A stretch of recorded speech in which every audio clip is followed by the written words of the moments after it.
नमस्कार, जेटीएन लाइव में आपका स्वागत है। और एक साल पूरे हो चुके हैं हेमंत सोरेन सरकार के, और एक साल के कामकाज पे बात करने के लिए हमारे साथ इस वक्त मौजूद हैं चंदन कैरी के विधायक अमर कुमार बारू साहब।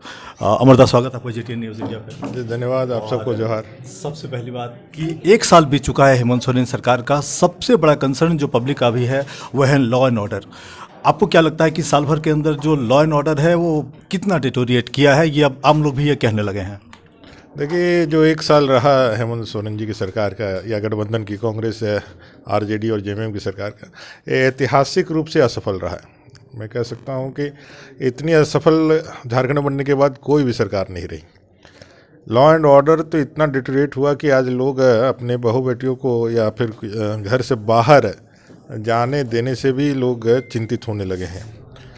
यहाँ से लेकर के पूरे झारखंड प्रदेश में जिस तरह से नक्सली वारदातें बढ़ी है, जिस तरह से लूट, हत्या, छिनतई और एक्सटॉर्शन के मामले आए हैं, और नारी सुरक्षा जिस तरह से तार तार हुई है, मैं कह सकता हूँ पूरे झारखंड प्रदेश का जो छवि है वो पुनः एक बार उस काले दौर को याद करता है, जहाँ झारखंड की छवि सिर्फ और सिर्फ उग्रवादी घटनाएं और ये लूट और इस तरह की घटनाओं से पटी रहती थी। आज फिर झारखंड वहाँ पहुँच गया है। अमर जी, का और बड़ा सवाल है वो है ट्रांसफ़र और पोस्टिंग को लेकर के। ऐतिहासिक ट्रांसफ़र हो रहे हैं, मतलब कोई भी अधिकारी जो बैठा हुआ है आज कहीं भी ज़िले में है, 24 ज़िले में, वो कम से कम अपने आप को मतलब सुरक्षित फील नहीं कर रहा है। उनको लग रहा है कि अगले पल कहीं उनका ट्रांसफ़र ना हो जाए। आपको लग रहा है कि एक उद्योग का रूप ले लिया?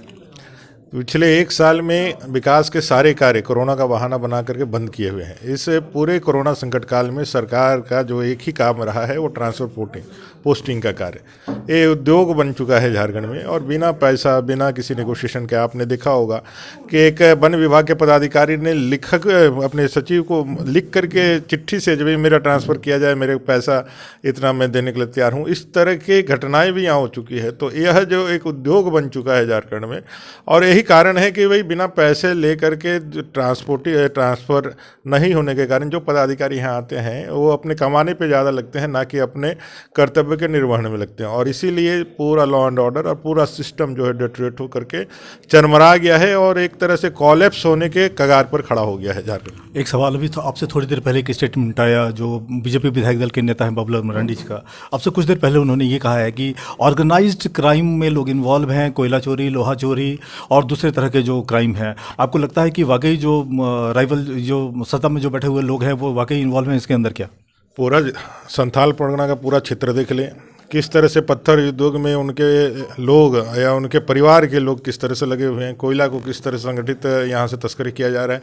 बालू का तो प्रेम इनका पुराना प्रेम है। एक बालू के ट्रक पे 2000-4000 इनका कमीशन सभी जो उनके दल के नेता हैं। और एक तरह से मैं गया था चाईबासा में, बाकायदा इनके पार्टी का एक जिस तरह से टोल नाका लगता है उससे पार्टी का नाका लगता है, और 1000-2000 रुपया एक तरह से कहें तो सिस्टमिक एक सिस्टम डेवलप करके, जिसमें ना सरकारी प्रशासनिक पदाधिकारी कोई कह सक रहे हैं ना कुछ। इस तरह से यह एक अराजकता का माहौल, और एक कह सकते हैं पूरे झारखंड प्रदेश में एक सत्ता का जो दुरुपयोग का जो चरम सीमा जो दिखलाया जा सकता है, वो चरम सीमा को इन्होंने पार करके पूरे झारखंड का दोहन में एकमात्र एक सूत्रीय कार्यक्रम में किस तरह झारखंड का दोहन करें और कैसे अपने और अपने परिवार के बैंक बैलेंस बढ़ाए, इसमें लगे। अमर, तो चूंकि आप चंदन कैरी के विधायक हैं, एक बेसिक सवाल है चंदन कैरी से, और चूंकि आपकी भी बहुत प्रतीक्षित मांग रही है वो है इंजीनियरिंग कॉलेज को लेकर के, तो नए साल में कोई डेवलपमेंट उसके अंदर आया नहीं? मतलब आपकी बात सुनी नहीं जा रही है क्या सरकार के अंदर?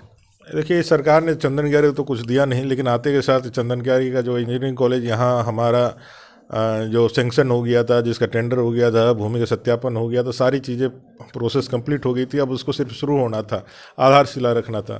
इस सरकार ने उसको छीनने का काम किया, लेकिन चंदन कैरी प्रबुद्ध जनता के विरोध के कारण अभी तक उसको हटाने का उन्होंने साहस नहीं किया है। अभी भी मैं मांग करता हूँ कि राजनीतिक द्वेष और पूर्वाग्रह से ऊपर उठ करके चंदन कैरी के विकास के लिए, झारखंड के विकास के लिए, यहाँ के लोगों के अच्छे अब इनका कैरियर हो, इसके लिए वो इंजीनियरिंग कॉलेज चंदन कैरी को वापस करें, और निश्चित रूप से हम सब उनका स्वागत करेंगे। अमरदा, आपने समय निकाला बात करने के लिए आपका धन्यवाद। बहुत धन्यवाद। ये थे चंदन कैरी के विधायक अमर कुमार बावरी। बता रहे थे कि एक साल के अंदर झारखंड सरकार कहाँ पे फेल रही है, लॉ एंड ऑर्डर कोलैप्स कर गया है, डेवलपमेंट कुछ हो नहीं रहा है। आप देख रहे हैं जेटीएन न्यूज़ इंडिया।